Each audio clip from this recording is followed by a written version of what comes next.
Hey guys, this is Random Ramblings with Rob, and I want to tell you something, and everything is important about this. You have to take super good care of your children, because if you really love them, you can't let them get kidnapped or something. So just to let you know, everything is a valuable lesson about not having your child kidnapped. Getting kidnapped is terrible, and I mean it, terrible. I thought you said it was going to be about something else. Like, if you want to, if you're taking your child to the park and you're not paying attention to them, somebody might just walk up and say, "Hey, I have something for you," and then the child just goes to them, and then they're kidnapped automatically. So you have to look out for your children more often, and that's all about the stuff you need to know on Random Ramblings of Rob. Bye bye. Here we go. You are now listening to Random Ramblings with Rob. Yay! Yeah! Look at it. Boom, boom, boom, boom, boom, boom. What up, everybody? This your boy, B-Rob. And I'm back with another edition of the Random Ramblings with Rob podcast. First and foremost, I'd like to thank you, the listener, for coming back each and every week, or however you listen to podcasts. I mean, you can be bi-weekly. You might stockpile them, listen to them all on the Sunday while you cut your grass. But you're going to have some big headphones with a high volume to hear, because if you're cutting the grass with a lawnmower get real loud and you won't really be able to hear nothing. Or you're a first-time listener. I appreciate you taking the time out to give my show here a listen. It's very much appreciated. Oh, man, I'm a little tired. It's almost 2 o'clock in the morning. I just got off the Skype hooks, that is, with Sean from Horribly Awkward. Take a shot. I haven't said his name in a while, but still. And we just recorded a podcast, and it was cool, and it was fun, and I met some interesting people. I met Alex. She's a star in a couple movies, one of which I just seen called The Neighbor, or The Neighbors, either or. There's 2 of those movies called The Neighbor, so it's not the one with the girl named America, because that's a nasty, disgusting movie. I mean, you should watch that one too. It's pretty good. But this one is with Alex Esco, S-O, S to the Izzo, V to the Izzo. I can't say people's names, you know. But anyway, check that shit out if you can understand any of the gibberish I just said. And also Ted, I forget his last name. Fuck, I suck at this. And he is the creator of Combat Kids on YouTube, with millions and millions of views and likes and stuff, which I think the most liked video on my YouTube page is the one with the porn star freaking Tiny Ebony, and that only got like maybe 71 likes, hits, or whatever the fuck you call the shit on YouTube. Anyway, I digress. We got a lot of things going on in this episode. But before we go into who my guest is and what we're going to be talking about, guess what? I got some more motherfucking emails. Emails? What the fuck am I talking about? I did this shit twice today. That's voicemails, damn it. Voicemails. God damn son of a bitch. It's probably because I'm tired. But we got more voicemails. And man, shit, if you keep the voicemails coming in, this will be a regular segment on the show. I used to only just play them whenever I got them, which wasn't often. Now, shit, it's not a show that was gone by in the past couple of weeks to where I didn't have a voicemail. So, hey, this can be an ongoing thing. I appreciate the efforts of all you who dialed the number 304-825-5762 and left me a random voicemail. One of which comes from Hoppy Rogers. He shares an interesting tale about knowing John Cena and drinking things and ambulances. Anyway, I'm burying the lead. This is Hoppy Rogers. You know him for his great story quality and everything. And I'm going to let you listen to that right now. What up, everybody? It's Hoppy Rogers with a random fact. Back in 1999, 2000, what I like to refer to as the golden years of America, we lived in the ghetto. It wasn't a projects per se, it wasn't government housing, but I'm talking this motherfucker was a fucked up place. But, can you believe old Hoppy, John Cena, and Primer 55, the metal band, all came out of the same ghetto? So, back in the day, Cena lived 2 stories above me. This is back before he got into the WWE. He was still the prototype in Ohio Valley Wrestling.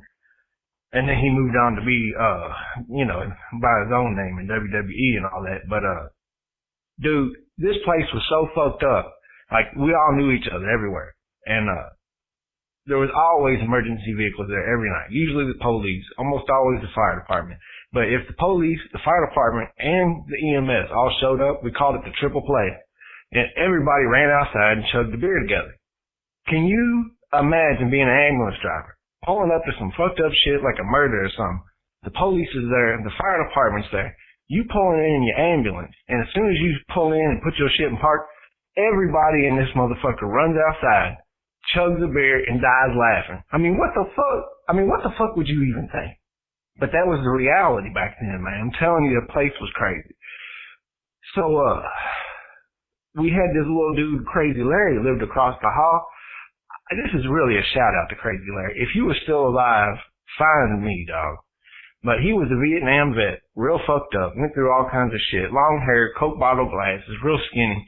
One of them white dudes that thinks he's an Indian type. But, this motherfucker, one rip, there were some robberies going on around there.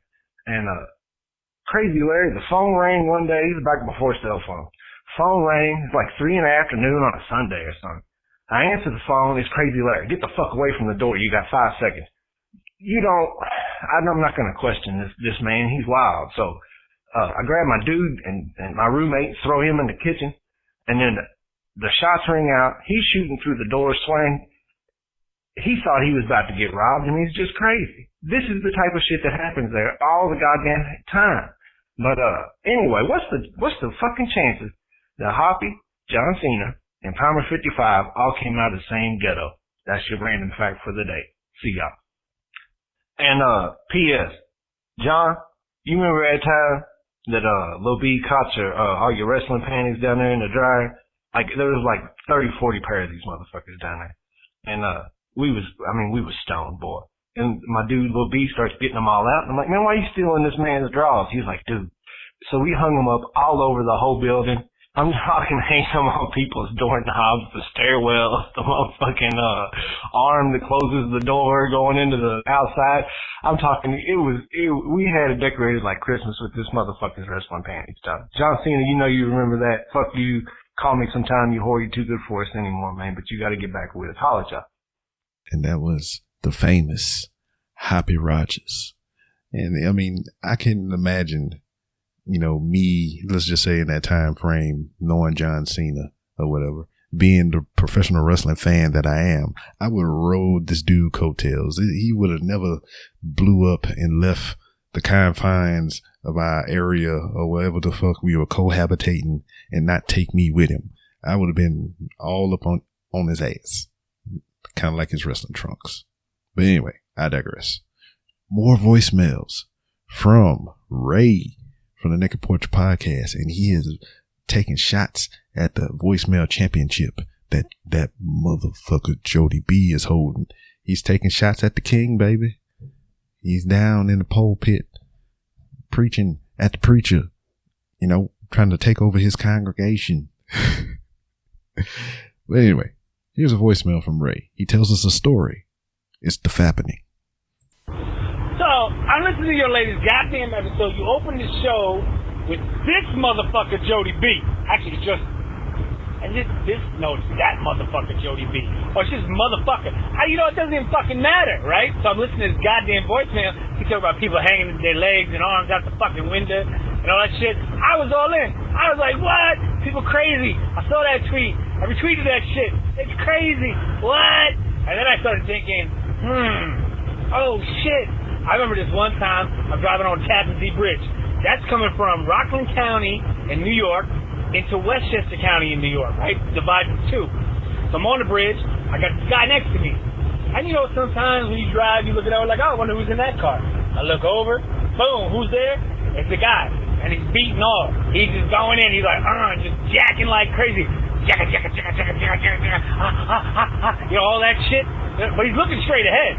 So he is focused on the road while he's beating his meat. So anyway, I'm like, I look away. And then I'm like, oh shit, did I just see that? So I look back. Yep, he doing that shit. He's jerking his shit on the goddamn road, on the highway while he's fucking driving, on a bridge on the left. So I'm like, oh shit, what do I do? Do I beep? Do I say something? No. I just floored it. Fucking took off. I was like, I don't want to see this shit. So I drive ahead, okay? Now I hit a little bit of traffic towards the mid-center span of the bridge. Now this bridge is probably about a mile and a half long. So I hit center, it's probably not even that long, whatever long it is. But it's long enough that I hit center span, traffic slows down, and who show up right fucking next to me? Again, the same fucking guy. He's just going to town, just working it. I'm going, oh no, don't do this, don't fucking look. What do? Look, because I'm like, is he done? Oh no, he's not done. Shit! Traffic clears up a little bit, so I move ahead. I'm like 5 car lengths in front, and I'm beeping at the people in front of me like, move, motherfuckers! This bitch is just move! Please, I don't want to see this shit again. Well, anyway, so I go ahead a little bit more, right? Sure as shit, who pulls up? Mr. Jackie McJackenstein over here, and he's anyway, so that goes on for a while. We get over the bridge, now we're in Westchester, right? What do I see? This motherfucker again! And I'm like, oh, I fucking hate my life. Why am I seeing this shit? Anyway, point is, traffic cleared up. I passed and went about my way. This shit happens all the time on the road. And the only reason I told that story is because he's also got people hanging their legs out the window, which I think is less than a problem than motherfuckers. You know, some bullshit. Your voicemail keep cutting me off. Some mother... Fuck you, voicemail. Shit. Anyway, so as I was saying, he's telling a story about people hanging their legs out the window. I'm dealing with people beating off in New York. Because you know what? They're fucking out of their minds. They don't give a shit. Anyway, I think people hanging their legs out the window is less of a problem than motherfuckers beating off in the goddamn car when they're driving on the highway. At least pull over. Go to some random parking lot or some dumb shit. God damn it. Anyway, he ended his voicemail. This is the only reason I'm calling today to tell the story. Motherfucker ended the voicemail talking about the champ. How dare you, sir? You are not the goddamn champ. There are people in contention. I done called you out like 87,000 motherfucking times on the goddamn show, on Twitter. How dare you? You ain't the motherfucking champ. We all know that I'm the champ. Yeah, I'm the champ. See? I knew what I was talking about. Or motherfuckers from Blackout Podcast. Or motherfuckers from the goddamn fucking shit. I can't remember anybody right now. The Zombie Survival Apocalypse Podcast. Shit, I don't know who the fuck I'm talking about. This is the worst. I don't do no goddamn preparation. I need to write this shit down so I can see it in front of me, and then it all made sense. Point is, motherfucker, you ain't the champ, Jody B. You ain't the champ. You motherfucker. Shit! I remember now, motherfucking Jared and goddamn motherfucking Hoppy Rogers. So, suck it, Jody B. Suck it! Motherfucker. Yeah! Yeah, that's all I wanted to say. So, suck it! That sounded like a goddamn DX commercial. Fucking suck it. Yeah, people jacking off in traffic. I did that once. I got real bored, and it took me from my job to home, just say no traffic, just regular traffic lights, and me driving from my office to my house. It would have took me less than 20 minutes to get home. But with this traffic, it took well over an hour, almost an hour and a half. And I got bored one day, jacked off in traffic. Nobody ain't see me though, because I did it on low. And then I wasn't really into it because it was just kind of like, because I was bored and I had nothing to do in traffic. I didn't discover podcasts at this point. So now I don't jack off in traffic no more. Voicemails. I think that was all of them. Appreciate you, Ray. Appreciate you, Hoppy. And, yeah, let's get into this edition of the Random Rambles with Rob podcast. My guest this week is my fellow co-host on the Pipe Bomb with McCool and Company, which is a wrestling podcast. We talk about professional wrestling and we take your fan questions. And it doesn't have to be necessarily about professional wrestling, but you just send your questions in to the Pipe Bomb NAI on Twitter. And we'll answer all your questions. Use the hashtag 3count too. Or you can send the questions to me, or you can send the questions to Joshie Poo. But anyway, Josh, he's a great guy. He is a young guy. He's like 23 now. He just had a birthday a couple weeks ago. And he is a broadcaster. And he does commentary on Universal Chatter, which is another thing. You know, they watch Raw and SmackDown live, and they, you know, just chatter with the universe, which are wrestling fans, not like actual stars and universe and the things and stuff. But yeah. So we talk a little bit. Well, we don't talk about it. He talks about it. About you know, what got him here today, and why is he choosing the path of being a broadcaster and everything, which is a pretty interesting story that you're going to hear here in a second. And what I was saying is, dude is so young, and he's so you know, knowledgeable, you know, about his, you know, chosen field, which is broadcasting, and you know, the events and things that he chooses to cover. You know, he does freaking, what they call the shit? Stenography. You say he's a stenographer, but he does the transcriptions, and he transcribes all these different events and put it in the word form. So it takes the visuals and put it into words. And, you know, it takes a lot of patience and wordsmithing, you know, to do, you know, those things. And I commend the dude on everything that he does, because he's fucking awesome, and he's my co-host, and now he's my guest on this edition of the Random Rambles with Rob podcast, featuring Josh Lopez. What's good, man? Whole bunch of nothing. What's crack-a-lacking? Nothing at all. Just, well, this thunder and lightning is a crackling right now. It's a bunch of bullshit. Yeah, it is. Especially around here. If it rains for too long, all the water start rising, then you see the cars floating down the street. I make a joke about on my sports show that, like, when it's like raining, the next morning it looks like Germany outside in Chicago. Everybody out there speaking the Dutch. Yeah. Sometimes it looks like a funeral's going on. But damn, man, I want to say this to you. It's like when people share a common... Look, you got your Biggie shirt on. Now, when people share a common interest in things like professional wrestling or any kind of sports or anything like that, you tend to forget the age difference, because that stuff kind of just melts away into the ether. Like, I'm like over 10 years older than you. And from when, you know, me listening to you on the Pipe Bomb and everywhere else when you do, you know, your thing with professional wrestling and everything, man, you seem to me like a seasoned veteran. And like when we had days since I've been doing the Pipe Bomb and everything, where it's like, I don't think Josh's going to be here. And I'm just sitting there like, oh shit. You know, because I mean, even though you're a younger dude or whatever, I mean, you got so much passion in what you do or whatever. It seems like you've been doing this for like a long, long time. Like, you know.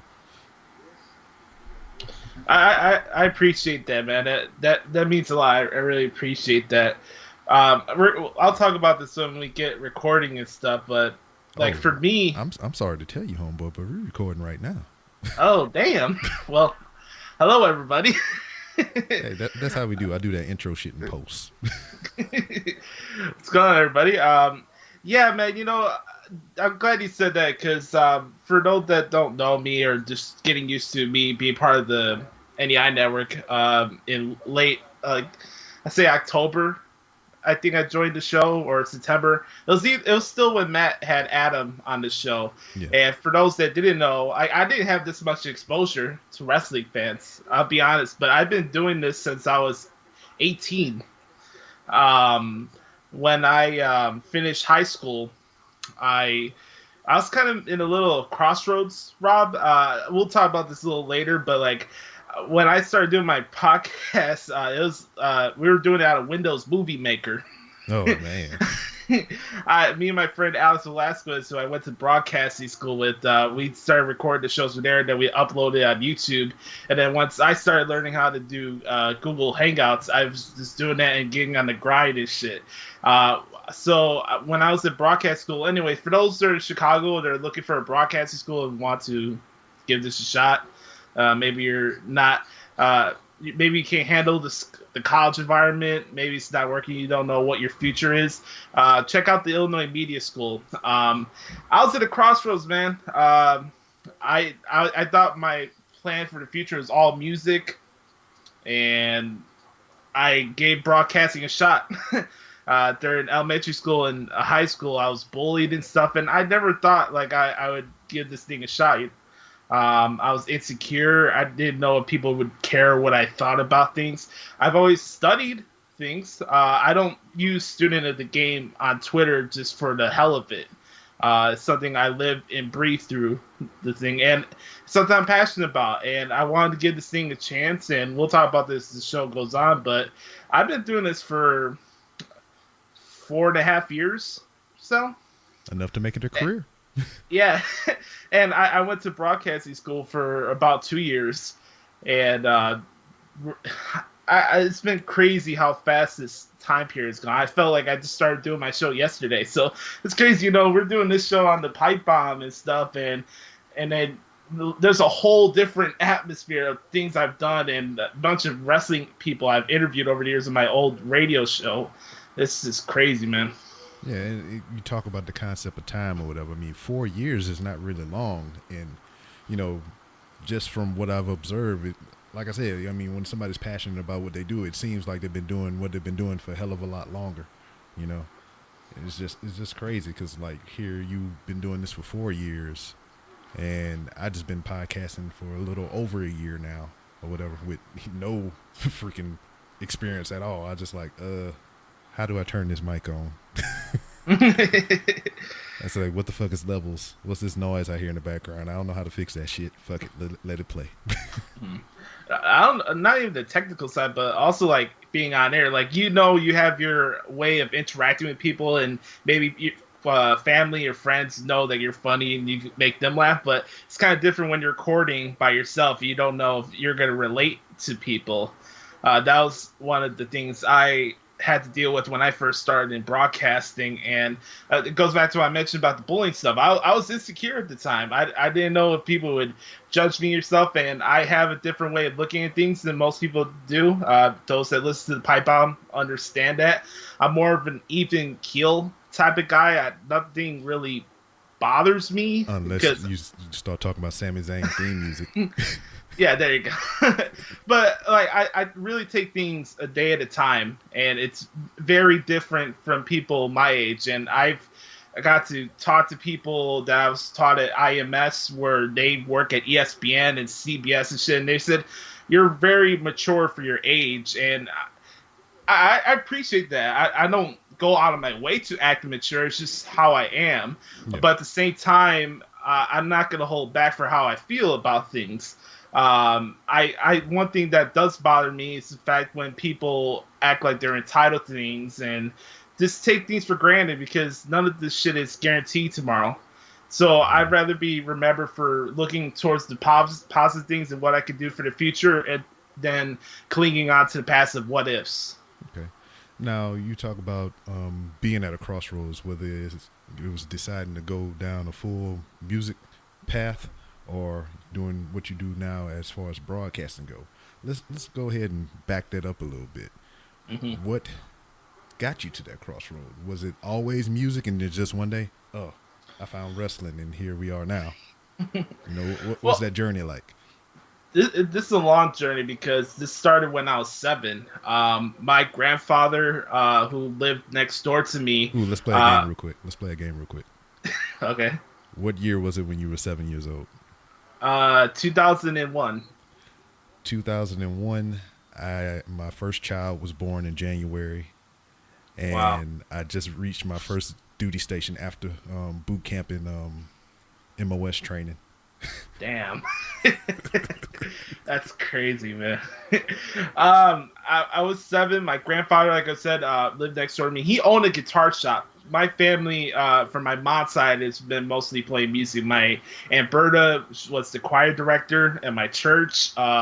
My Uncle Drum was a journeyman, like, drummer. He played with a bunch of rock bands and stuff. And my family's been very gifted with music. And it's a funny story because when my grandpa first asked me if I wanted to play guitar, he said, I don't know if you'll be good about this because you got sausage fingers, so I don't know if you're going to be able to make this work or not. And this is very important for those that don't know about me, but first 2 years of my life, I had tubes shoved down my ears. Yeah. I couldn't hear anything, so I wasn't like fully mentally handicapped for certain reasons, but it took me a while to get back to the train because I was deaf at the time. I had to go to social study classes and stuff in elementary school, which kind of sucked because that brought in the bullying stuff like I was mentioning earlier. And when you have those mental things, one thing that does come to a benefit to you are things that are passed on to you from genes. And one of those things is memory. When my grandpa first taught me how to play the guitar, literally it took me 20 minutes and I already had the chord going like nothing.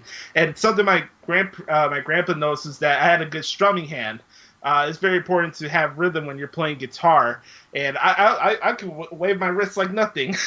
Now, I don't want to make it look weird for visual purposes, but like still, like I gave it a shot and I learned a lot of stuff. But the cool thing about my grandfather was the fact that he showed me good music from the 70s and 80s. I grew up listening to the Eagles, Tom Petty, Led Zeppelin,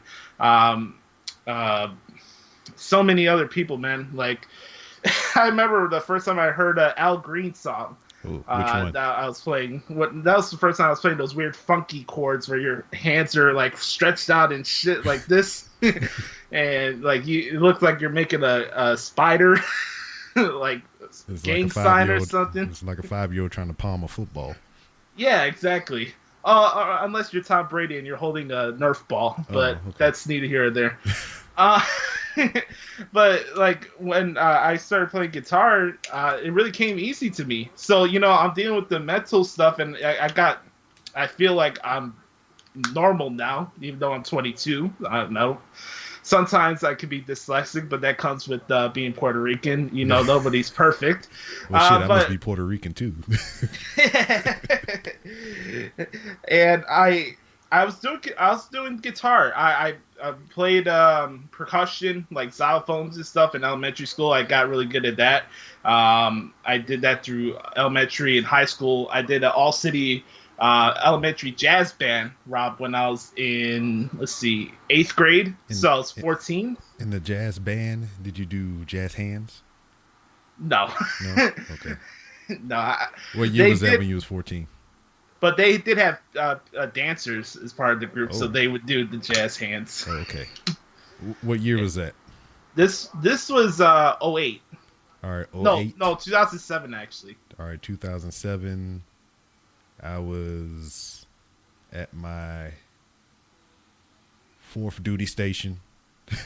By this point, I done been through a divorce, had 2 kids, and I was in South Carolina. Damn. Damn. So we did the All City Jazz Band. We played at the Chicago Symphony Orchestra, downtown Chicago. That was a very big moment for me to play in a venue like that. That's very popular for those tourists that come to Chicago. I played at Navy Pier for a Christmas concert, which was really cool. We also did a lot of benefit concerts for helping out urban communities and stuff out in the South Side. We did concerts to raise money to deflect gun violence in the South Side. We did a lot of those gigs back in the day, and I went to an urban high school.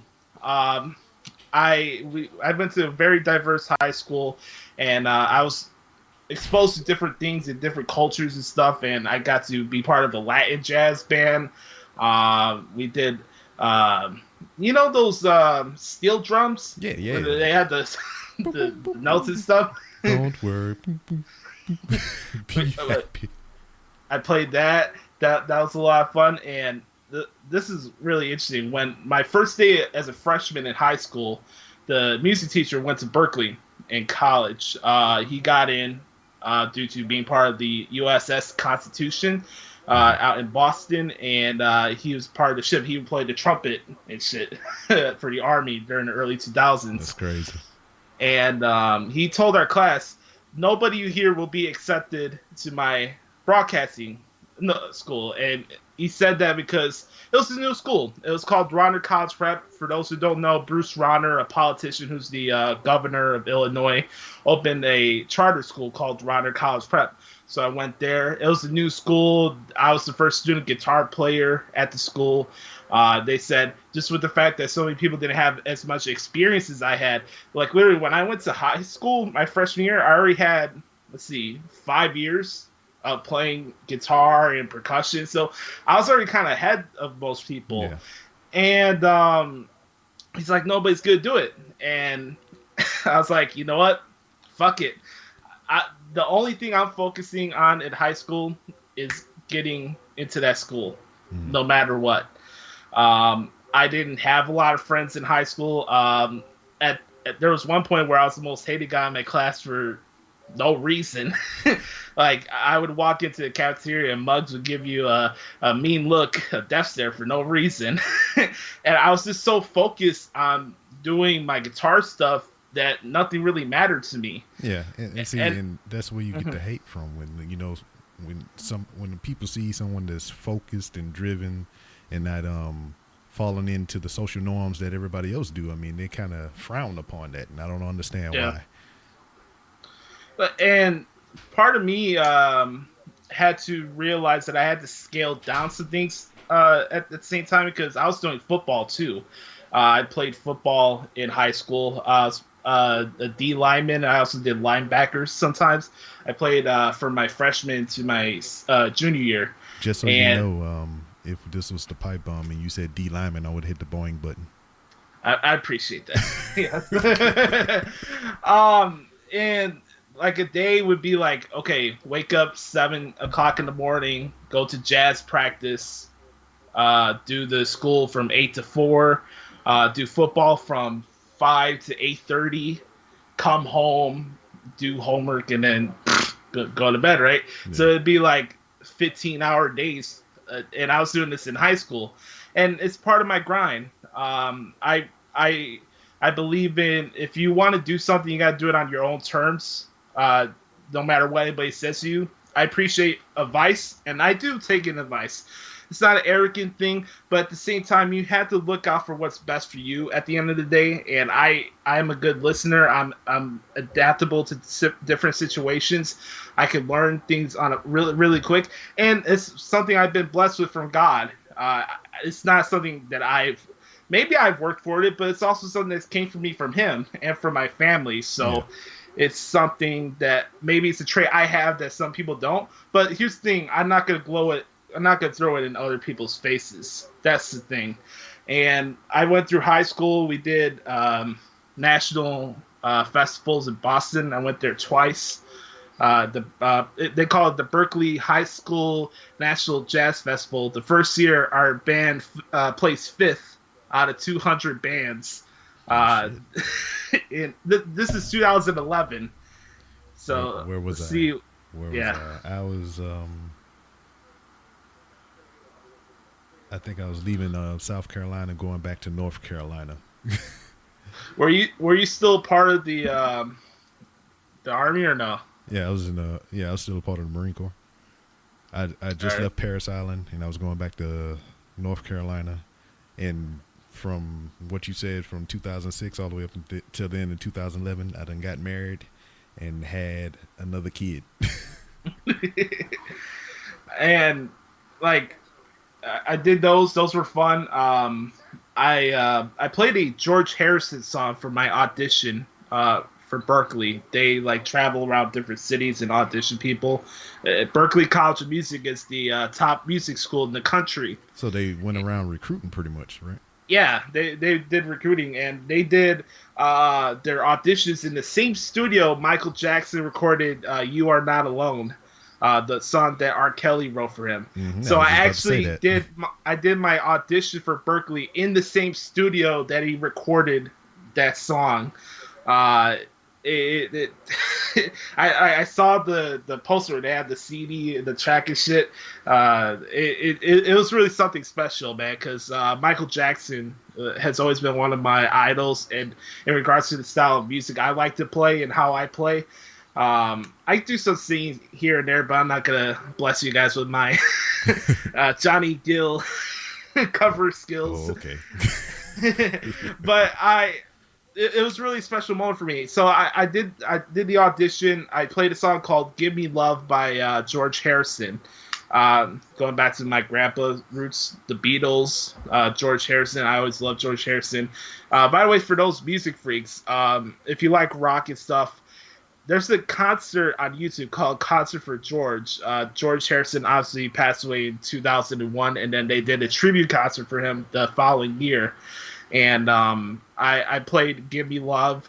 It had a capo on it, so it's kind of like a high octave type of song. And it really got to showcase how good I was with rhythm and playing like really funky chords and stuff. And that's something that came to my benefit for playing jazz music, because it's not your simple C or A minor you see Elias Sampson flailing on the guitar on Raw and stuff. Yeah. These are actual real deal chords. So I did the audition. They said they'll let me know, and then literally like 2 months before I was graduating from high school, I got into the school.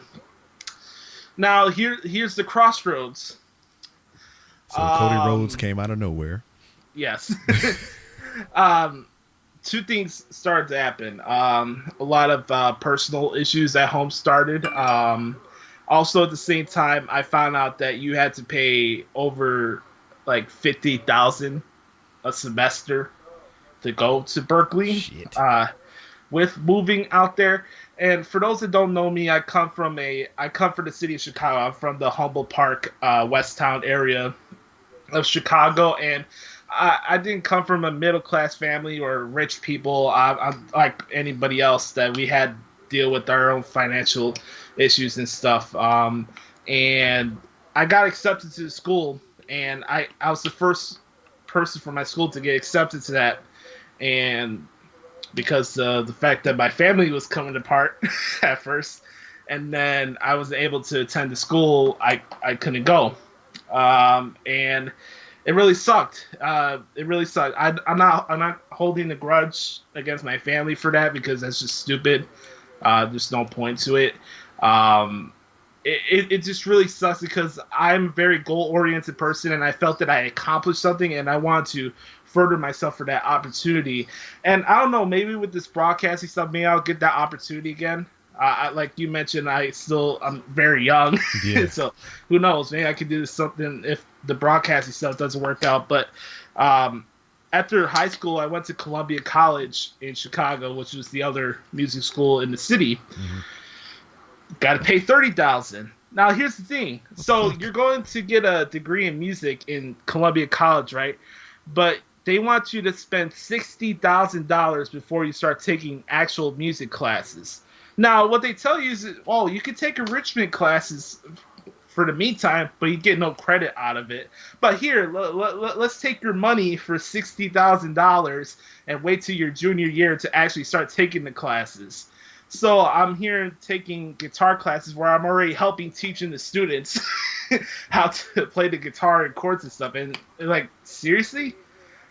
So I left Columbia after my first semester there, and I was, let's see, this is 2012, I think, the winter of 2012.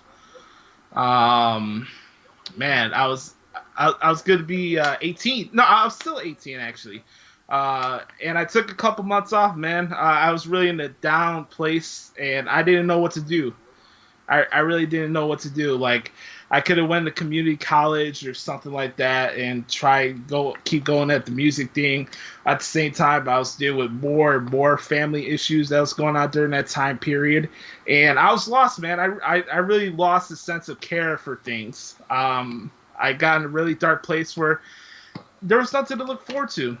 Not for myself, but, you know, when families come into the part and you're not happy where you're living 24/7, it messes up with your head, because obviously you have nowhere else to go. I mean, you know, living in the street or running away is not going to solve your issues from that point of view. And I thought I had everything set. I busted my ass for over 12 years to get into this position to do music and take this to the next level. And I wanted to do it for my family. I wanted to be able to fulfill my dreams for my family and show that there were talented people that actually made it and reached their goals. My grandfather's a very, very good guitar player, and he never had the opportunity to tour or get signed by anybody. And that stuff happens when real life comes in the way. And like Rob, like at the point I gave up. I admit I gave up for a couple of months. I fell off a little bit, started gaining some pounds, didn't talk to anybody. I was really down, and I always had wrestling in my life. I always had wrestling in my life. I started watching wrestling in '98. Jim Ross was the person that got me hooked into wrestling, and I never wanted to be a wrestler. I told Matt about this and people that have interviewed me in the past, but if I ever wanted to be part of the business, it was to be a commentator. Yeah. To be the next Jim Ross. That's the reason why I got hooked into wrestling. It wasn't a particular wrestler or a moment or that. It was the enjoyment of being right there and calling it and being part of that moment and displaying that moment. And in 2013, I met my friend Alex Velasquez. He also went to Columbia too. It's really funny how this all comes full circle now. I didn't go to high school with Alex. I want to make that perfectly clear. I met Alex at Columbia. He was going for movies. He wanted to be a filmmaker. And he told me about this broadcasting school, which was a couple blocks from Columbia, called the Illinois Center for Broadcasting at the time. And he said he's going to give it a shot. And he said, you know, you're funny. You know about sports. You know about wrestling. You know, stop resting on your laurels over the fact that this music stuff's not working. You know, get back on the grind. Keep doing what you did in the first place. And it was a slap in the face that I really needed at that time. So I gave it a shot. I did a show called The Pro Wrestling Experience from 2013 to 2016. I graduated from IMS in 2015. The sports station for the school is called ChicagolandSportsRadio.com. I got to work with a guy named Jonathan Hood, who did a lot of basketball radio for ESPN Chicago, and now he's doing work for Sirius XM NBA radio, which is pretty cool too. A couple of my other teachers and program directors for the sports station were also working at the local ESPN radio station. We had a couple guys come in and guest seminar and shit. Like we had, you remember DJ Envy from the Breakfast Club? He came and did a seminar at the school before. I've met Charlamagne the God before as well. What you think about that dude? What you think about Charlemagne?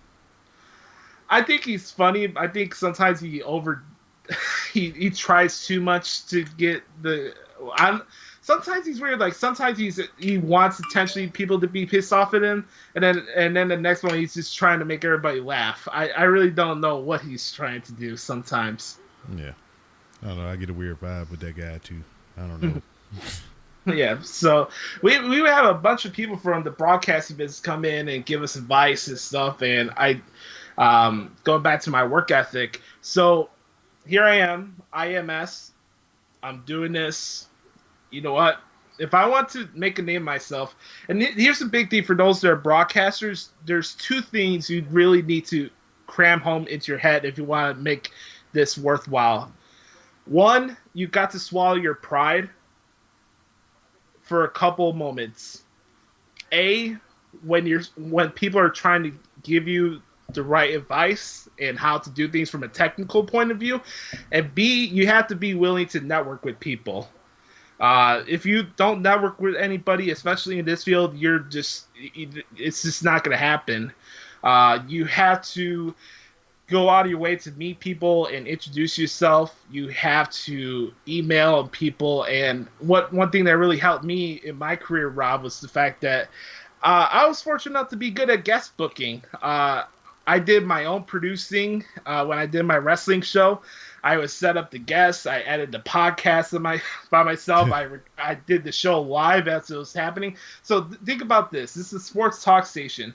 They gave me 3 hours on a Wednesday morning from 10 to 1 Central Time. That's a Monday Night Raw. Yeah, so I had a 3-hour radio show for my sports broadcasting school for 3 years. And I got to interview Jim Ross. I got to interview Teddy Long. Whoa. The guy that got you hooked, you got to interview him. Yeah. What was that like? So think about this. This is literally a year and a half after I thought everything was gone for me. I got to interview the guy that got me hooked into this as a wrestling fan. If that doesn't show to keep fighting for what you believe in, I don't know what else does.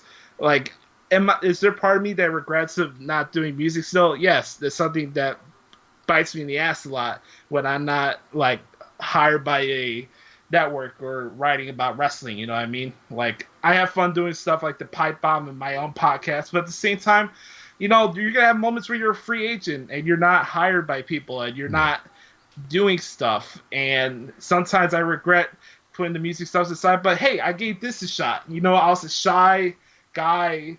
I always was just restricted to the music stuff because I was just focusing on the sheet of paper and then focusing on my own personality and being open with people and letting people get to know the real me. So there was part of me at a time where I was reclusive, man. It was hard for me to open up to people. It was hard for me to trust people or show that I was funny or make people laugh. And a lot of that had to do with insecurity. And a lot of that kind of bites me in the ass sometimes today. And it's something that all broadcasters deal with. Whether it's fair or foul, insecurities is just part of the business. And it's something I had to get over with because of the fact that I was bullying. I was bullied during that time from elementary and high school. And I just thought people were out to get me. And at the end of the day, you know, I had to put the music stuff aside. But if I was going to get this broadcasting thing a shot, I had to say fuck everybody. And I'm going to go do what I got to do. Yeah. So kind of back to what I was at the Ronder stage. So I had the most studio hours at my school. We had, they said the person that gets the most studio hours gets 2 diplomas on your graduation. I had 1,328 hours in 2 years of going to the school with helping out other podcasts, writing articles, doing Photoshop, helping out with teaching, video editing and stuff. And going back to the interviews, man, I did the interview with JR. I transcribed the interview. Now, here's the thing about doing wrestling interviews and then transcribing them. sometimes the phone reception wouldn't be that great, so you can't really depict what the motherfuckers are saying. So I did the JR interview.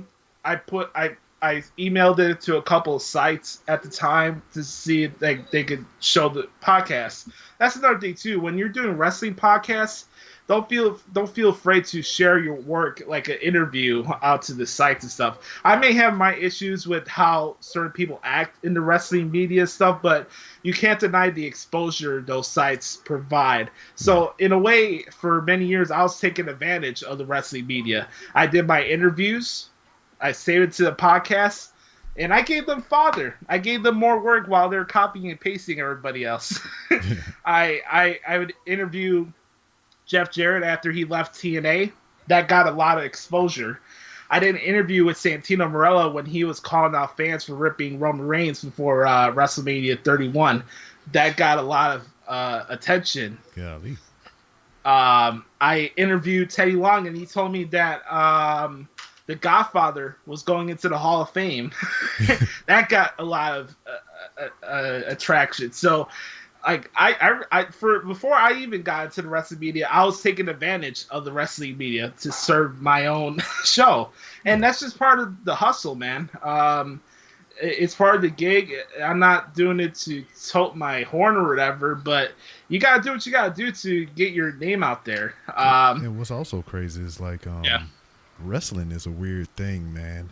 It's like you wouldn't think a lot of people watch it or enjoy it or whatever, based on how social media and the news is and everything. But like, you know, just on a small level, I can do a regular tweet or a regular post, you know, about something.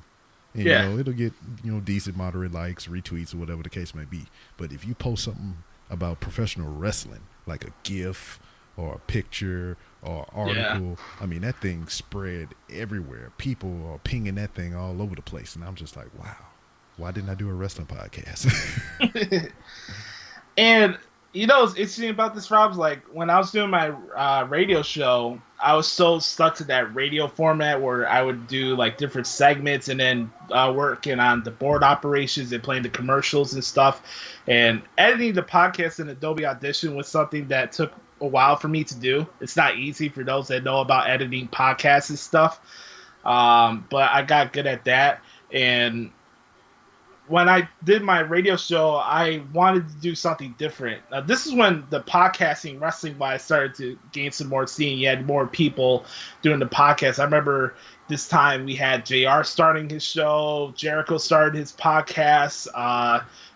We still had the MLW guys doing their shows. And I wanted to do something different. And I live with a positive mental attitude.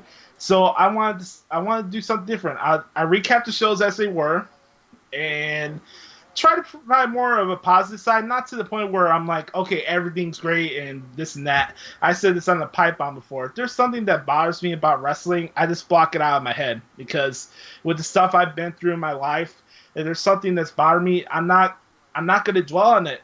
I can't. I don't have the time, and it's not worth for me to think about stuff that I have no control over. And I stayed with that path since 2013. You know, I could have gave up and it's like, oh, woe, it's me and stuff, but I kept fighting and I kept wanting to better myself. So as every wrestling show was going on, I tried to learn something new. That was kind of my way of studying the business, because you don't have a school for wrestling announcers. How are you going to get in the business? How are you going to get a name for you? How you get your name out there if you don't know anybody? And if I'm going to be somebody that's just going to shit on everything, what good is that going to do for me? The first thing people listen to my show is somebody screaming his head off about an angle, or the fact that, oh my God, I can't believe John Cena beat Bray Wyatt at WrestleMania 30. I had people call into my show that day after WrestleMania 30 and like losing their mind about, oh my God, the WWE is horrible, I'm not watching again because Taker Street Cane's doing that, and I'm a Taker guy. Yeah. and then at that point I was like, you know what, I'm not gonna be the status quo of wrestling media. I'm not. Whether that makes me popular or not, I really don't care. One thing that's important for broadcasters out there, you have to be yourself. at the end of the day. You got to be genuine, and you have to stick to your convictions. I can't go on one show and talk about, let's take things one day at a time, and then come on the next show saying, oh my God, I can't believe we're not having Randy Orton and Shinsuke Nakamura for the title right now. You know what I mean? That's important. And maybe that's something I pay attention to because I went to school for this, and it's important to keep your integrity and how you conduct yourself on air. But there's many times when I listen to wrestling podcasts or any podcast in general where they'll say one thing one week and then it's a totally different tune the next week. And as a listener, like, how can I trust you? If you're trying to gain a loyal fan base, you got to be not only you have to be honest, but you have to stick to your convictions. And one thing that really bothers me about podcasting is when somebody tells you that they're honest 70 times. I'll listen to a Vince Russo podcast and he's like, he'll rip the WWE and then he'll just defend himself by saying, well, I'm just being honest. I believe this, and I don't know if other people believe this or not, but if you have to tell me 80 times on a podcast that you're being honest, you're really not being that honest. And I heard that same thing with Taz before on his show. I'm just being honest. Oh, you're not going to hear this on the WWE network. Dude, we get it. You're brutally honest. We don't need you to clam our head over it over and over again. Okay, we get it. Maybe you want to be on the network. Well, how about not saying that you're trying to be honest every effing show, and then maybe people will trust you more. It's like when people say, with all due respect, before they bash you. Yeah. low hanging compliments. Like, that's not going to do any favors. And I built a brand of the show, and it reached out to some people to the point a guy who used to go to IMS, his name is Steve Muehlhausen. He's an MMA writer for Yahoo.com. And he also does stuff for Fightful, FightfulWrestling.com as well. Steve introduced me to Between the Ropes, and he's like, you know what? You do good at transcribing your interviews and stuff, and I listen to your podcast. You know what you're talking about. How about getting into the wrestling media stuff? And I was like, I did say that at the time with all due respect, but this is something I'm passionate about. With all due respect, I don't want to do rumors. I don't. That's not what I am. That's not what I do. That's a slap in the face of the talent, and I honestly believe that, and I'm not going to do it. If you want me to do play-by-play articles, cool. It's another platform for me to better my knowledge of the business. And, I think the best part about doing the articles for me, Rob, over the years is the fact that I could block out social media as the show was going on. I didn't have to focus on it. I had to focus on what's happening on the screen, and it gives you a different perspective. When you're covering the show live, or like what I'm doing now with Brother Carter on Universal Chatter, we're watching the show live as it's happening, and we're not focusing on social media. Yeah, we have our comments in our chat room, but we interact with them during the commercial breaks. Yeah. You got people determining their feelings on a segment literally 30 seconds after a match starts.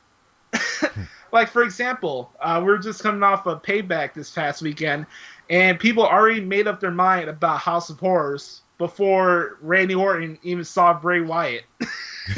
Now, that's to each his own. If you have different views about wrestling, that's perfectly fine. At the end of the day, all this stuff is subjective. It's not right or wrong at the end of the day.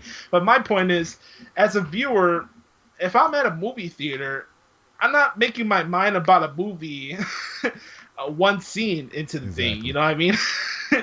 It's just not possible. Why am I wasting $15 and paying for popcorn and shit and driving my family out to I don't like how it was produced this way in this scene, and I don't know about this, and I'm gonna tweet about it as it's happening. Yeah, like it's what do you get out of that? It's all because of this phone right here. You put in people's hands and give them instant access to bitch, and it's just, that's what they do, like automatically right on the spot. Mm-hmm. One cool story about the radio show, Rob. I was 20 at the time, so this is 2014. Where were you at in 2014? 2014, I just left North Carolina, and I was heading to my last duty station, which was Fort Leonard Wood, Missouri. Nice. 2014, I was 19. My birthday's in May. It's actually this Sunday for those that don't know. I'm glad I'm recording this because it's actually my birthday coming up on Sunday, and I've been kind of reflecting on how my journey's been over the past couple days because I'm turning 23 on Sunday, and it's kind of crazy to think that so many years has gone by since I started this, and I'm getting older now, and I'm not 22, and I'm not a teenager anymore. I'm not even before you know, I'm gonna be 25. It's crazy, and I'm glad that I'm on this show to display my story because it's bringing back good memories and adding more motivation as the future goes on. But I'm telling you, if you were in the military, you said what you turned into 23, you would be old, like. You would be old because I mean the concept of time and age works different in the military or whatever, because I mean if you go all the way through, you know, straight out of high school from 18, you do a full 20 years and retire, you'll be done at what, 39, 49, something like that. Yeah, and it's just that's weird to some people because normally if you do a civilian job, yeah, you retire at 64, you know, and that's just like doing a normal stretch of life, you know, going through other things. But, you know, in the military, you put a whole bunch of wear and tear on your body, so you age different, you know. Mm-hmm. I said, look at me, I'm bald already. I started going bald at your age. Yeah. You know? So. Most of my dad's side is getting bald, so I don't think this is gonna last long, to be honest with you. We don't need to get into hairlines and stuff. I trash LeBron James, but mine's is not working so well either. But go back to 2014. I was 19, so my birthday's in May. I haven't even turned 20 yet, so this is my last year of the school, and I got an email from WWE for a credential form for WrestleMania 31. This was after SummerSlam of that year. So they sent out a bunch of emails to the wrestling writers and stuff and other media members like, would you be interested in taking still photos at the Hall of Fame or being part of Access or even getting credentials for Mania, the show itself? Now, here's an interesting story and a little behind the scenes of how the wrestling media works. So I got invited to be part of WrestleMania at the age of 20, WrestleMania 31 at the age of 20, and I for my radio show, not even for my writing. I got invited because I got to interview Bo Dallas and I got to interview The Miz before on my radio show, and I got invited to cover WrestleMania at the age of 20 for my radio show. And at the time, I was doing the articles for Between the Ropes, so I was covering. Now look at this, and some people may think I'm nuts when I tell you guys this. There was a time when I was covering Raw, Ring of Honor, NXT, SmackDown, TNA, Lucha Underground, all in 1 week. Main event and superstars. 8 play-by-play articles per week. 8. Now, and what goes into a play-by-play article, you know? I mean, okay. I hear what you're saying about it, you know, transcribing it and everything, but I mean, what actually, you know, goes into that? I'm glad you asked this because it's something I'm also passionate about, and I did this very different than most people do. It's very easy to find out when people are copying and pasting each other's result articles in wrestling sites. That's a shoot. My ultimate goal in my articles was to have it as an ultimate reference sheet for podcasts and stuff. So I would label how many matches were, or how many talking segments there were. I'll bold it out, like, okay, this segment here. I made it very easy for people to really navigate what was happening on the show. So obviously some people don't have the ability to pay for cable and watch Raw live all the time. And at the end of the day, I wanted to do it as a reference sheet for those who are wrestling podcasters and fans alike that did YouTube shows or whatever. And I put in the moves. You know, Michael Cole and the WWE commentators won't call out wrestling moves. I'll do the wrestling moves. And I have a still have to save in case I do get back to the writing game. I have 2 documents filled with movesets from all performers from WWE and TNA.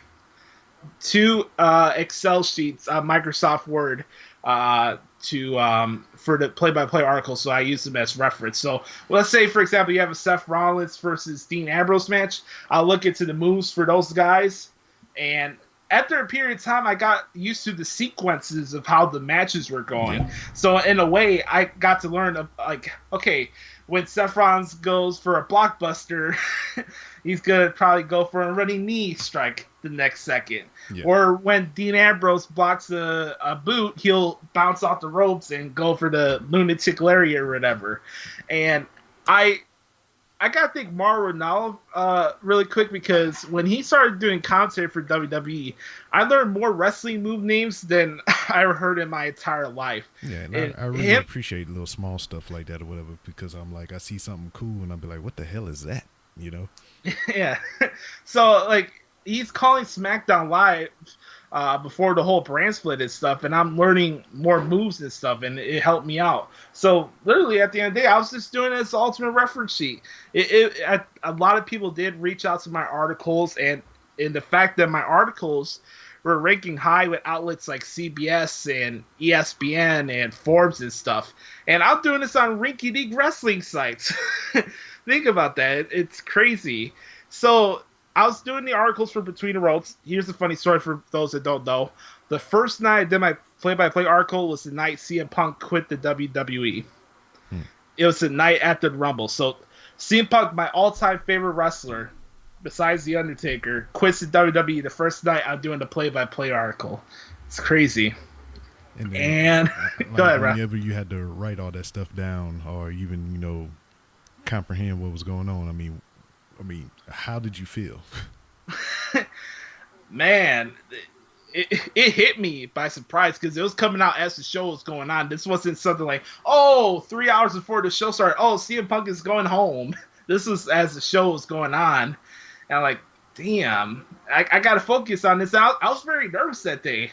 I'm actually covering the thing live. It's different than doing let's say like you're doing a project and you're typing it out and you're editing and you have time to put into this stuff. This is live. This is fast-paced. You got to get the thing out really quick. And it wasn't easy, man. It really wasn't.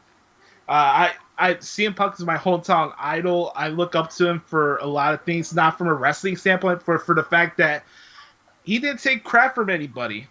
He didn't care how people felt about him or put a ceiling on what he could and could not do. And that's the reason why I looked up to the guy. For a guy his size and all his flaws or whatever, he made the most out of a situation. And if a guy from my hometown can do something like that in that field, why can't I?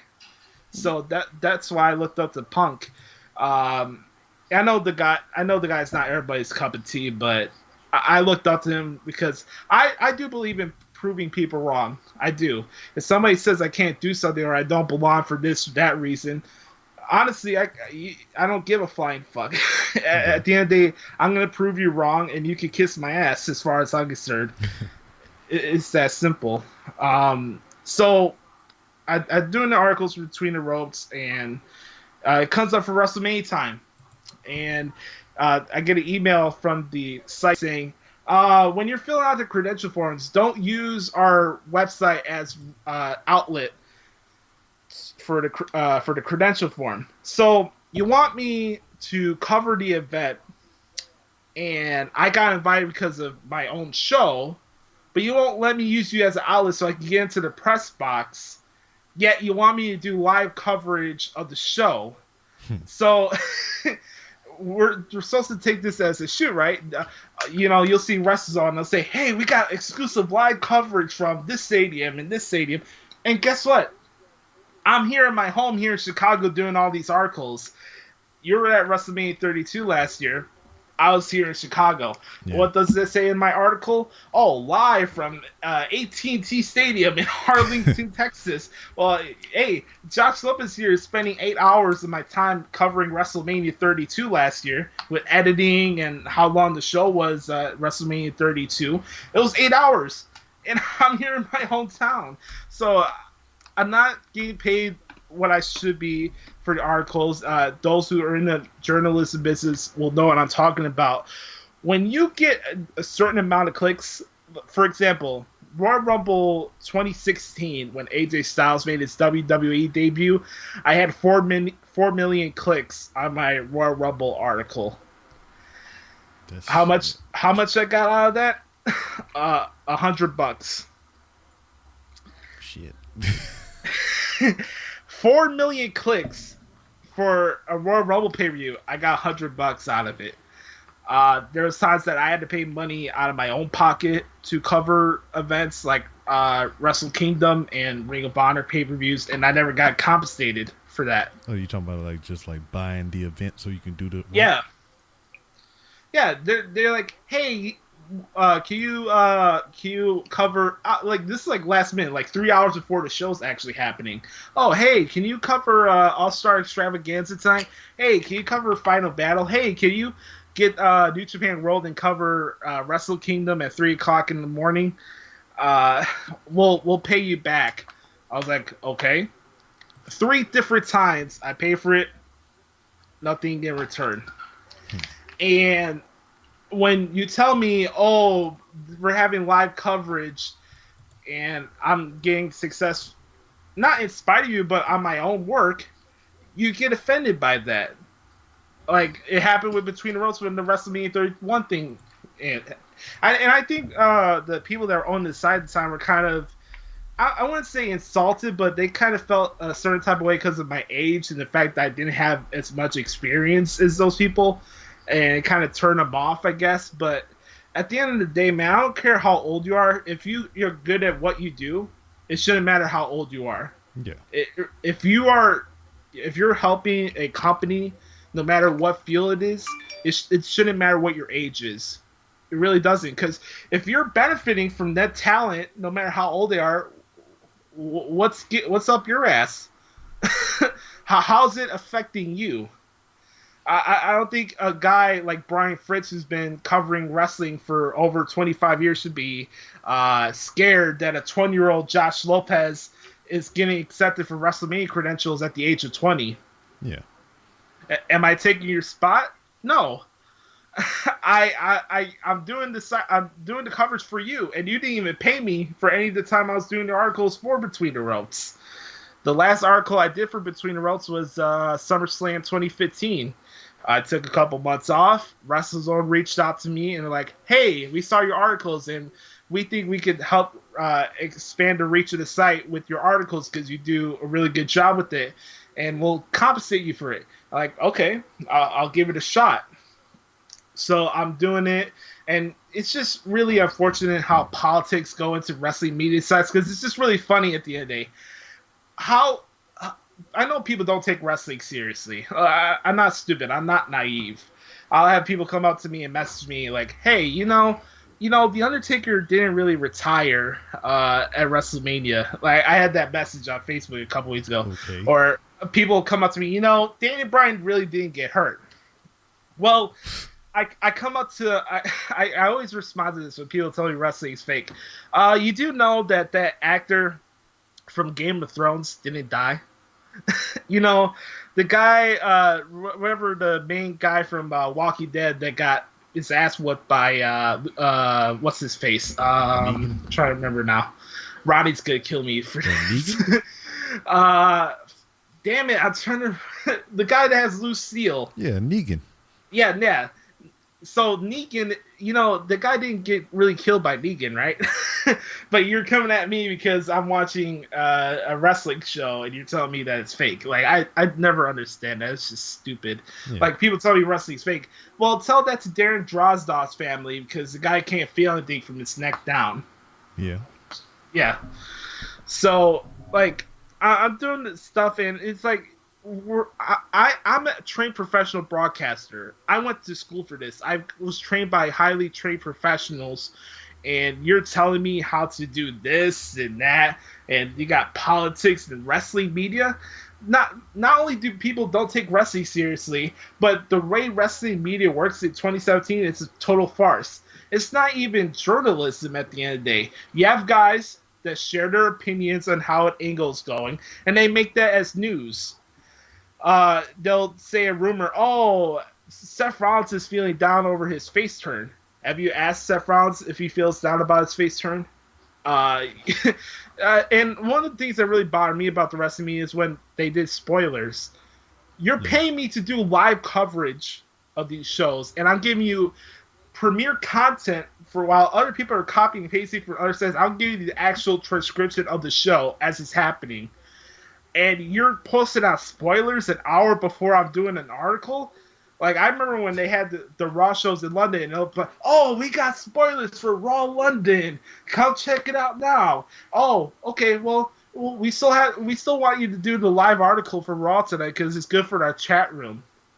Well, how about me? You're already spoiling the show before I'm even supposed to do the work that night. I said, how are you gonna cut my hands off if you expect me to write some shit down? Yeah, and at the end of the day, wrestling media is not journalism, and it's not media. I don't care what anybody says. You could say, oh, but come on, Josh, Dave Meltzer's been doing this for 30 years. Dave Meltzer has made a brand out of spiting the WWE for over 30 years, and a lot of you people like Sheba clinged on to that because you like doing that. Because you don't have the ability to study the business on your own terms. You got to go to somebody's opinion on a podcast and a newsletter to form your own wrestling thoughts. I'm sorry that a 22, now going to be a 23-year-old, could actually form his own thoughts on a wrestling product than going to a freaking website to get my news. If you've been watching wrestling for a certain amount of time, you should know what's going on. You don't need the behind the scenes of when this is going to happen or when that's going to happen, because that takes the fun out of it. Why are you watching it in the first place? Exactly. I was part of the wrestling media. I was doing my shows, but at the same time, I'm still a fan at the end of the day. I'm not an expert. I'm not an analyst. I come on these shows. I have fun with brothers like Rob and Matt and Derek and et cetera, et cetera. And we'll talk about the Adam thing later on. But at the end of the day, Rob, I'm a fan, and I take that as a slap in the face when people can't even form their own opinions, and they'll tell you their opinion's right because Lance Storm said it. Oh, yeah, this angle with Roman Reigns sucks because, oh my God, Taz buried it on the Taz show. I don't give a shit what Taz says on his show. I don't. I respect the guy. I respect anybody that's been part of the business. Don't get me wrong.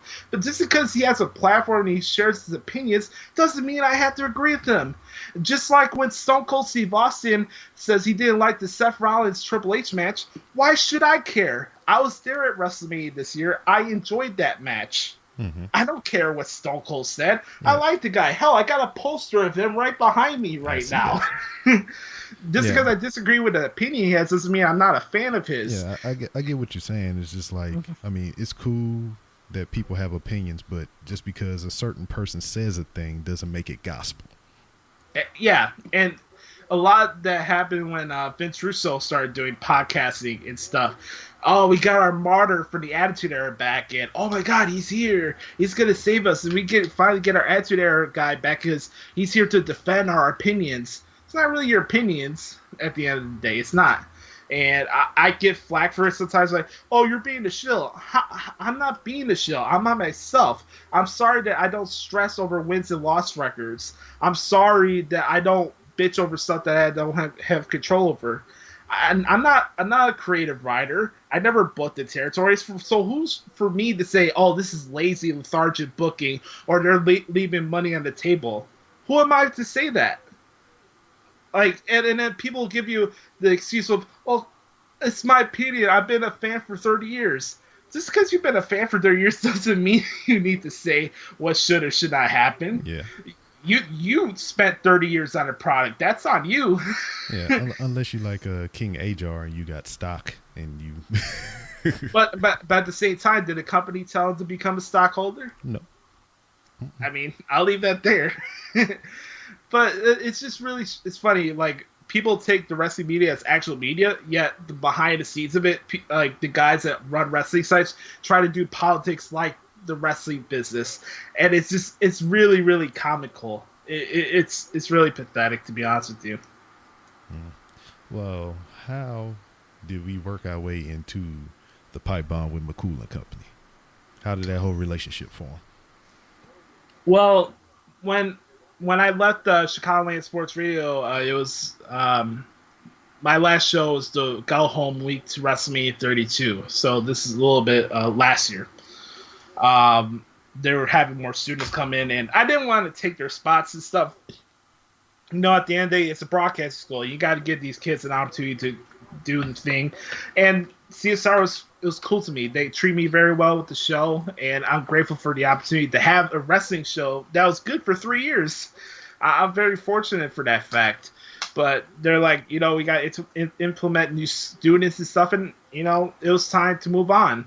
So I took a week off, and I was dealing with some stuff with WrestleZone. I was kind of pissed off with the fact that I couldn't go to Dallas because, okay, we could get approved for Nick Hausman for WrestleMania Access credentials, but you can't get little old Josh Lopez in the press box to do a freaking article. I'm not asking to do interviews. I'm not looking to go backstage with the motherfuckers. I'm coming to the event just to cover the show because, hey, it's live coverage, right? Yeah. So, like, I got really burnt out WrestleMania time last year, Rob. I really did. I was done.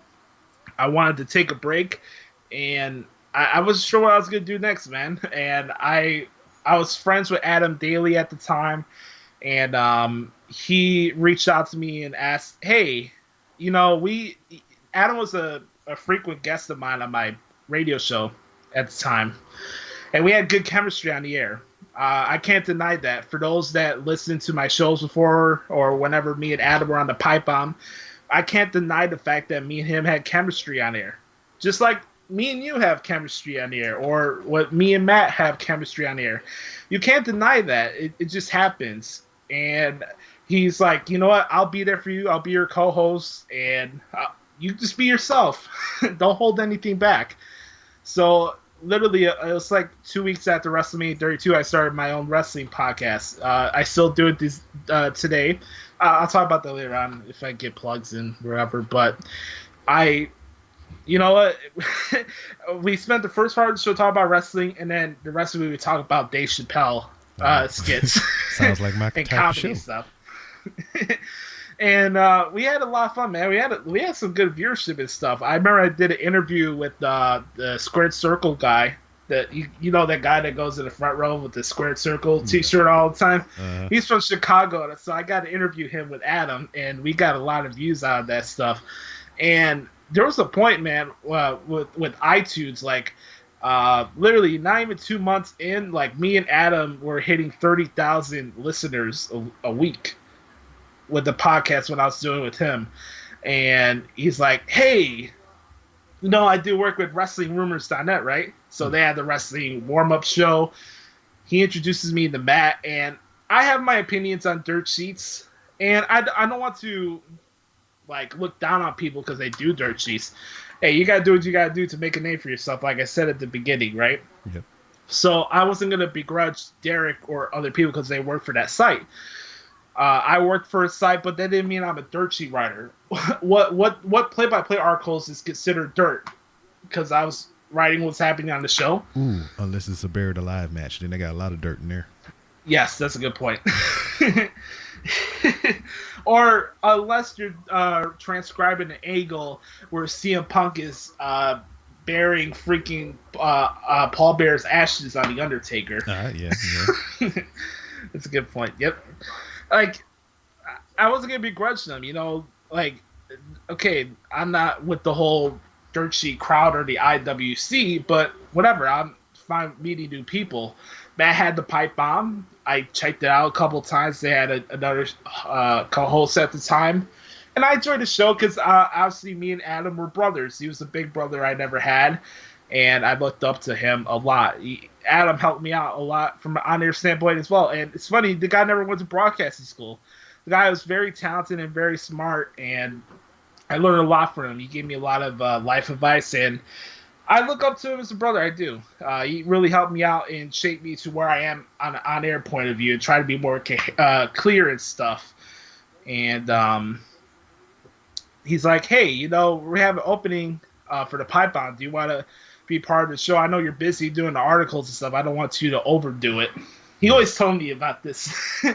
I have a lot of people tell me a lot. Don't get to the point where you're doing too much, where you're gonna burn yourself out. And that's kind of the thing that kind of bites me in the butt a lot of times. Even though I'm young, like I feel like I'm not doing enough.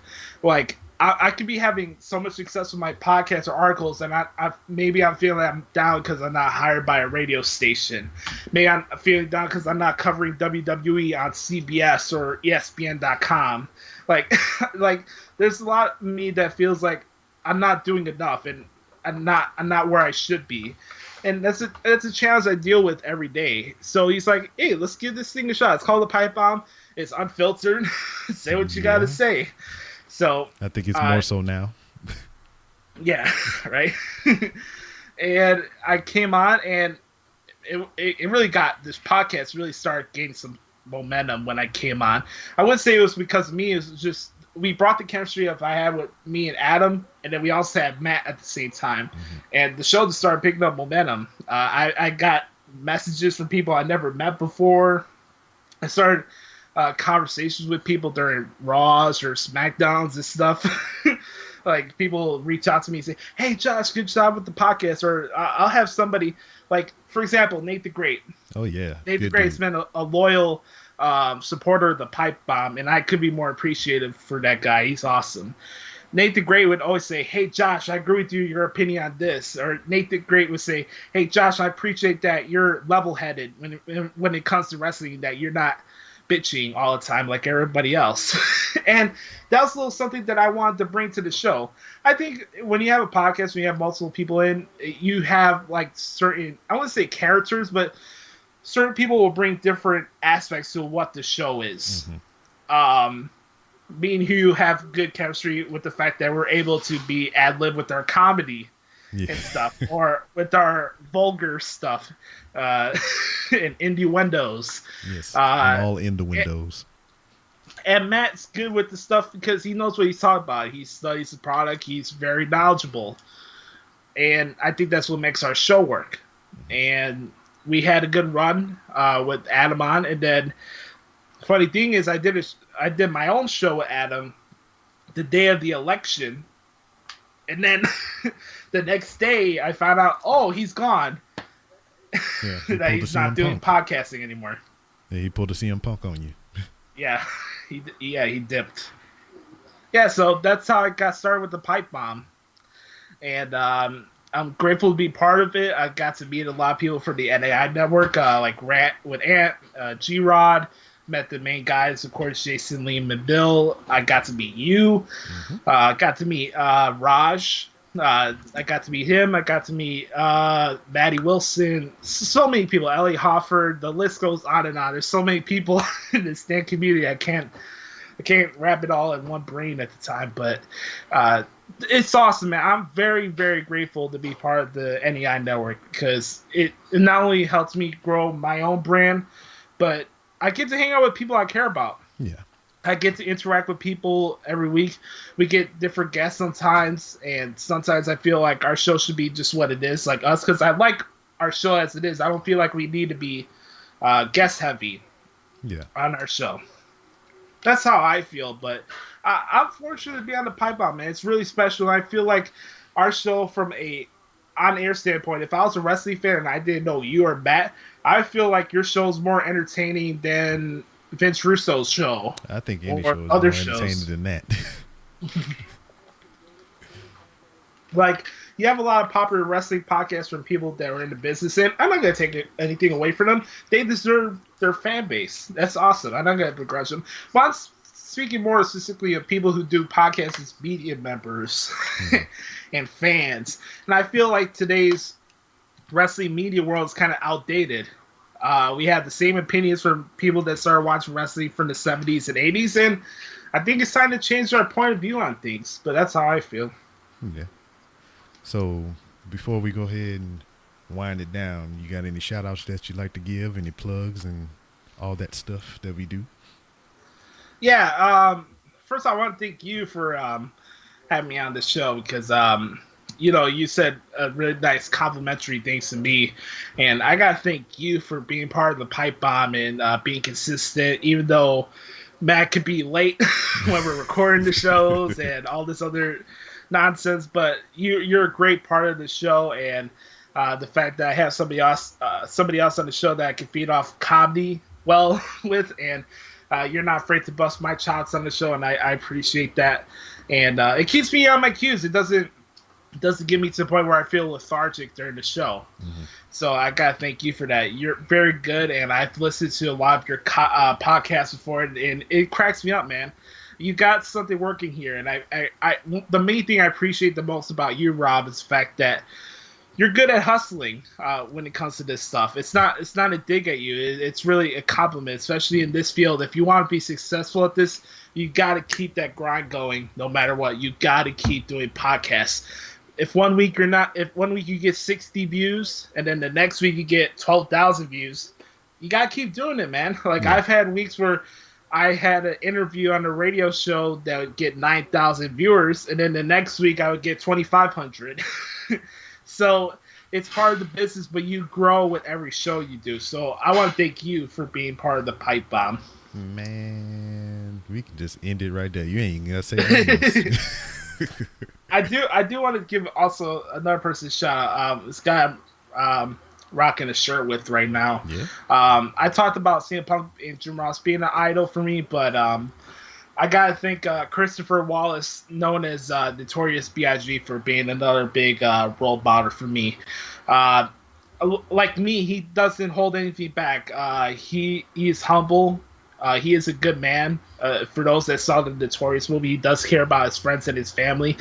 Yeah, maybe he led down the wrong path sometimes, but he did things on his own terms, and he started a movement at a young age, and I feel like I'm starting a movement and changing the wrestling media for the better. So I look up to Biggie for that reason. Of course, we all love the music and stuff, but Christopher Wallace, the man, is one of my main idols as well. So I want to give a shout out to him, and I want to give a shout out to Matt. Follow him at Twitter at McCoolNAI. Follow Brother Carter, the Obsolete Mule, Derek Stoughton at Derico06. Man, where did that come from, dude? Huh? The Obsolete Mule. Where did that come from? It started with the whole Matt Hardy stuff, when the angle started in TNA. There was a phase where I was like #broken Josh Lopez. There was a time I put that on Twitter. And I became broken, and then I was like, I need an Obsolete Mule. It can't be Adam, because honestly I don't have any contact with the guy, but I need somebody else who can be the Obsolete Mule. So brother Carter fit in perfectly, just the way he is, and I love him, man. He's out there, but he's absolutely hilarious. I love doing shows with him, and he's not afraid to put you on the list. Yes, absolutely. As our show last week truly displayed that. But that's pretty much it, man. I gotta thank the NEI Network for accepting me for being part of the Pipe Bomb. I know that I'm not like every other podcast where it's podcast member that's gonna bash the product or go on booking rants every single podcast. I know some people could be turned off with that, but I appreciate them giving me the opportunity, and I'm grateful for the people I got to network with, and I'm looking forward to what the future holds for me, man, because coming up on Sunday, I'm turning 23. Michael Jordan is a Chicago product, and this could be my Michael Jordan year, and I got to make the best out of it. I'm not signed by a major network. I do podcasts, and we get good exposure for it, but at the end of the day, the grind never stops, and if you feel like you're good at something, you got to do it on your own terms at the end of the day, and you have to keep going no matter what. Bam. Couldn't said it any better, man. Once again, I appreciate you and everything that you do, putting your creativity out in the world for everybody to enjoy. And as it is with every guest, you've been on the show once, the door is always open for you to come back anytime you want to. Believe that. And let me just say this really quick, folks. If you're feeling down and you see a good piece of waterfall, don't be ashamed to put on My by Johnny Gill and get your groove on. You want to lead us out with a little bit of that? No, I can't. Okay. Maybe next time, but I love me some New Edition. I love R&B music. It's if I had a genre to play on the guitar, it'd probably be jazz or R&B more than any other style of music. Yeah, because that's the music that makes the waterfalls. Damn right. Preach. All right, man. We're going to go ahead and cut it here. Once again, I appreciate you for coming on, and I'll see you, tomorrow? Yep. Yes, sir. And that was the show. Yeah, baby. Pleasure having my man Joshie on the show. Like I said, dude is passionate about what he does. You know, he doesn't slouch. He puts 110% into everything that he's doing. And I appreciate that, brother, for, you know, putting his creativity out in the world for all of us to enjoy, and his know-how and his expertise. Dude is super talented. If you need somebody to write something down for you, Joshie is the man. So hit him up and everything. I'm so sleepy right now. I'm falling asleep. I'm falling asleep right now. It's like 2 o'clock in the morning. I'm going to go lay down, and alarm is going to go off. I'm going to have to get up and be going to do some church, which I haven't did church in X amount of years, and it's going to be weird. I'm probably going to burn up as soon as I walk through the archway of the damn building. So, with that being said, you can find me on Twitter at It's B-Rob. That's ITSBROB. If you want to talk professional wrestling and any kind of other shenanigans, that's how you do it. Also, the show has a Twitter. If you want to reach out and touch the show with your virtual fingers and hands, you can do that at, wait for it, _podcast. That's 3 R's _podcast. I also have a website called randomrobcast.com. If you go to randomrobcast.com, you can find all kinds of ways to help the show grow by contributing to the show through the Patreon account, which shout out to Brandon McIntyre and Glenn Abbott for contributing to the show. And also there's merchandise to be had. You can find t-shirts of all kinds of varieties and colors and sleeves and no sleeves, all on randomrobcast.com. Also, you can find me on Instagram. I do all kinds of videos in Walmart, just walking around, showing you stuff that's on the clothing rack. And then I turn the camera on to myself and I have those clothes on because I shop at Walmart all the time. Duh, right?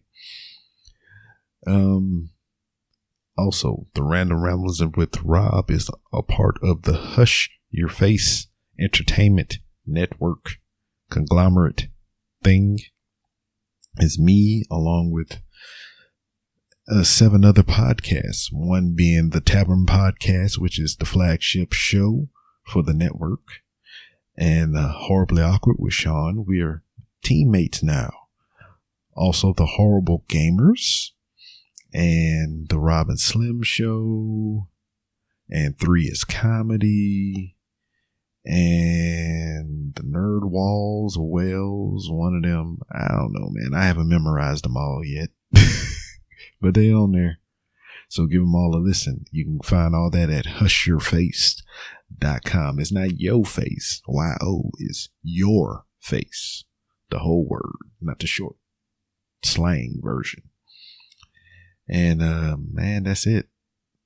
I'm tired. About to go to bed.